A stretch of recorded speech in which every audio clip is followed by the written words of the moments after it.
कि अचानक शासन का खौफ ख़त्म हो गया, सरकार का जो भय है वो भी ख़त्म हो गया है। तो साहब, सीनियर एसपी के आदेश का भी अनुपालन अगर थानेदार नहीं कर रहा है तो अब समझिए कहाँ ये कानून का राज है और कहाँ जनता का राज है।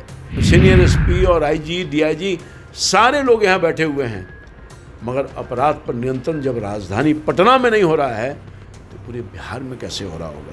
बिल्कुल। नमस्कार, आप न्यूज़ फोर्नेशन देख रहे हैं, मैं हूं आपके साथ वंदना। बिहार में बढ़ते अपराध को लेकर बिहार के मुख्यमंत्री नीतीश कुमार ने बीते दिन समीक्षा बैठक की, तमाम आला अधिकारियों को निर्देश भी दिया है।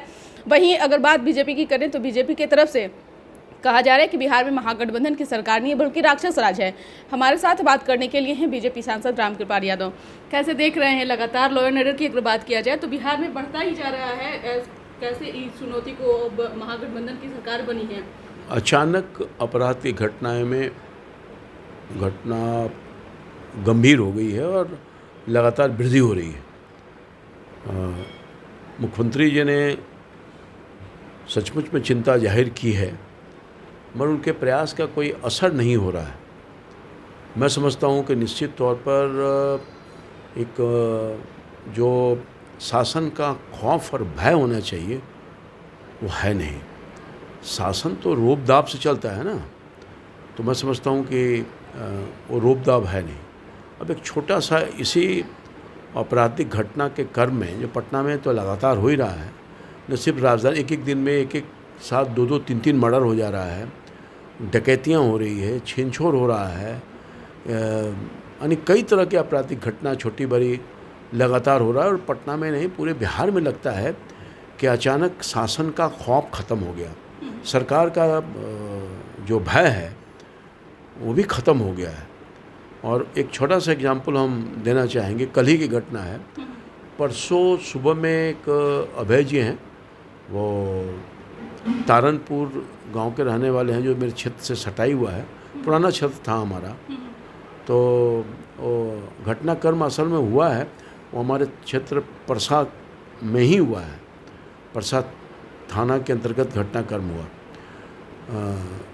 एक महिला जाती है, हर दिन मॉर्निंग वॉक के लिए जा रही थी, अचानक गायब हो गई। जब कुछ देर हुआ तो उनके परिवार के लोग चिंता जाहिर किए कि आखिर जब लौट के नहीं अभी तक आई और काफ़ी देर हो गया, तो उनके पतिजी जो अभय जी हैं, रिटायर पदाधिकारी हैं, वो जब खोजने के लिए निकले तो कहीं मिला नहीं। फिर अचानक कुछ लोगों ने, जब वो आगे और निकल के पता करने के लिए गए परसा की तरफ से, तो किसी ने फ़ोन किया, आपकी पत्नी यहाँ गिरी पड़ी है। तो लौट के आया तो देखा कि उनका कान का बाली जो है वो बिल्कुल नोचा हुआ है और चैन मुंह में था, हमको लगता है छुपा ली होगी मारपीट के दरमियान, और वो मरी पड़ी हुई थी। तो चलिए, वो तो घटनाक्रम हो गया, वो चिंता का विषय था ही, पोस्टमार्टम वगैरह हो गया। कल मैं मृतक परिवार से मिलने गया तो उन्होंने कहा, सर अभी तक हमारा तो एफआईआर नहीं हुआ है। तो मैं सीनियर एसपी साहब को लगाकर फ़ोन करके कहा कि सीनियर एसपी साहब, घटना की जानकारी तो आपको है। उन्होंने विस्तार से बताया कि हम लोग कार्रवाई कर रहे हैं, सब जानकारी है हमको, मगर चूँकि एफआईआर नहीं हुआ है इसलिए आगे हम कार्रवाई नहीं कर पा रहे हैं। ये लोग जाने वाले थे थाना पर एफआईआर करने के लिए। तो उनके पतिदेव से मैं पूछा, आप एफआईआर करने के लिए थाने पर जाने वाले थे? वहाँ मुझे कोई इसकी सूचना नहीं, हम तो समझे कि पुलिस पदाधिकारी आएंगे और हमारा स्टेटमेंट लेकर के एफआईआर दर्ज करेंगे और कार्रवाई आगे होगी। तो खैर सीनियर एसपी साहब ने गंभीरता से इसको लिया और तुरंत अपने अधिकारियों को, जो थाने के अधिकारी होंगे, उनको फ़ोन किया होगा। मेरे सामने तो नहीं किया, पर मुझे ऐसा लगता है कि ज़रूर किया होगा उन्होंने।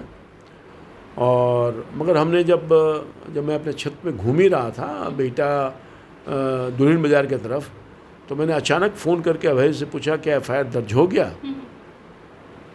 कहा कि नहीं, अभी तक तो कोई आया नहीं है, क्योंकि मैंने उनको कह दिया था कि सीनियर एसपी साहब ने ये कहा है कि मैं तुरंत भेजता हूँ। उन्होंने कहा कि ये लोग जा पाएंगे कि वो अधिकारी खुद आ पाएगा। अब जो पीड़ित परिवार है उसको जाने की कहाँ क्षमता होती है थाना में, परेशानी हालत में रहता है, थाने को खुद से आना चाहिए था।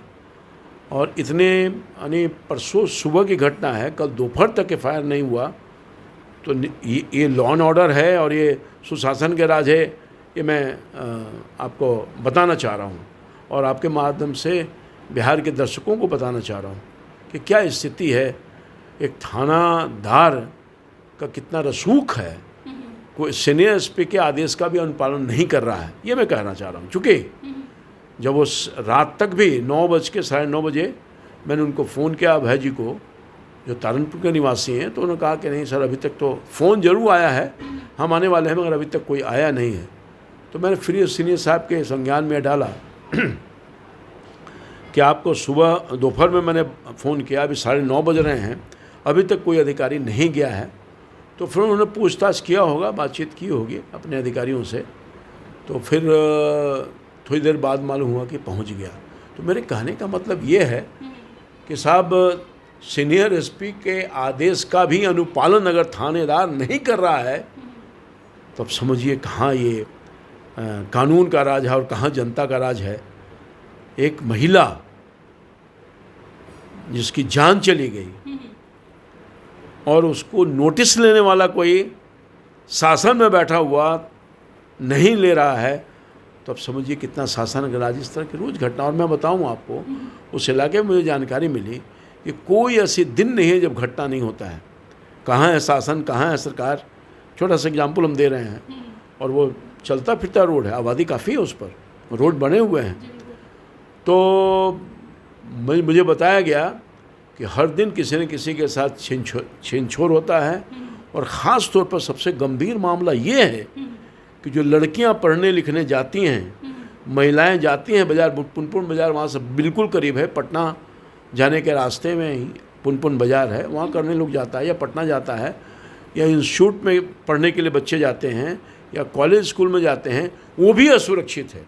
एक छोटा सी घटना मैं बता रहा हूँ जो गंभीर घटना है। लोग वहाँ भय के माहौल में जी रहे हैं। उस इलाके में आप जाइए, जाके पता करिए कि किस तरह से लोग भय के माहौल में जीत रहे हैं। ये तो मैं सिर्फ एक इलाके का जिक्र किया, पूरे बिहार में एक कमोबेश यही स्थिति है।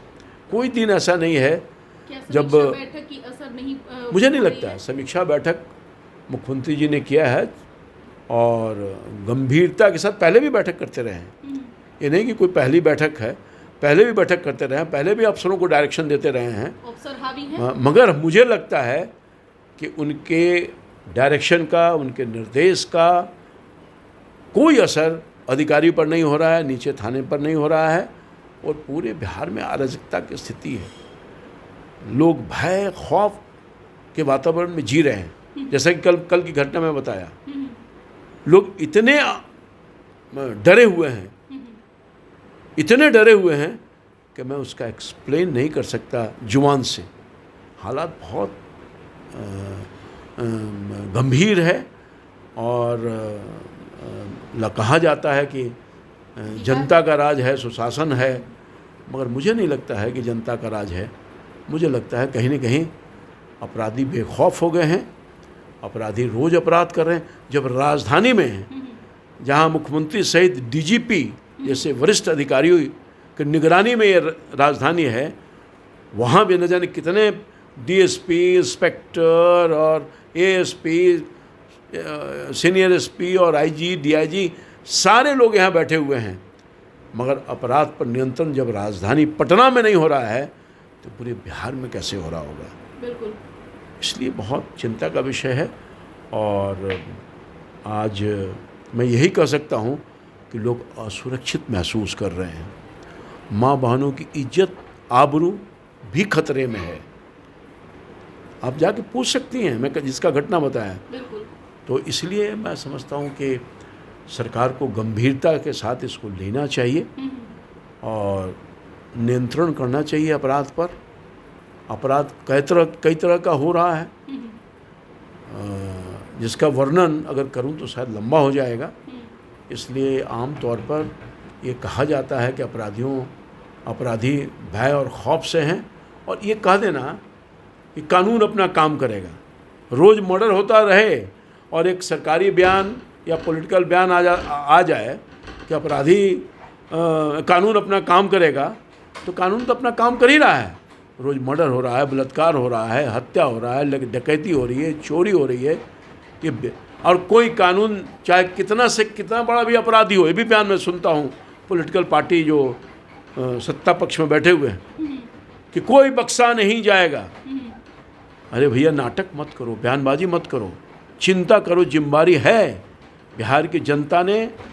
वैसे आप सरकार किस तरह से बनाए हैं सब लोगों को मालूम है। सरकार जो बदले अल्टी पलटी कर रहे हैं ये भी बिहार की जनता जान रही है, और कहीं भी किसी भी रूप में इसको लोगों ने समर्थन नहीं किया है सरकार का। बावजूद उसके सरकार में अगर हैं तो सरकार की जिम्मेवारी होती है कि आम जन भूखे रह करके भी आम जन की जान इज्जत सुरक्षित रह के, आबरू सुरक्षित रह सके। मगर सब आज मैं लगता है खतरे में है और सब लोग बेचैन हैं, इसलिए बहुत चिंता और गंभीर का विषय है। हम भारतीय जनता पार्टी निश्चित तौर पे इसे गंभीरता के साथ संज्ञान लेने का काम किया है और बिहार की जनता को इस स्थिति में जो आ गई है उसके लिए संघर्ष करने के लिए तैयार बैठी हुई है, चुप बैठने वाले नहीं हैं। इसलिए हमारी पार्टी ने 2 अक्टूबर को सभी वरिष्ठ नेता गांधी जी के समक्ष मौन धारण करके जितने अपराध की घटना घट रही है हम प्रोटेस्ट करने का काम करेंगे। बहुत बहुत शुक्रिया। तो सुन रहे थे आपकी क्या कुछ कह रहे थे पूर्व केंद्रीय मंत्री रामकृपाल यादव। इस खबर बस इतना ही। बने रहिए न्यूज़ फाउंडेशन के साथ। अब तक हमारे चैनल को सब्सक्राइब नहीं किए हैं तो कर लीजिए। धन्यवाद।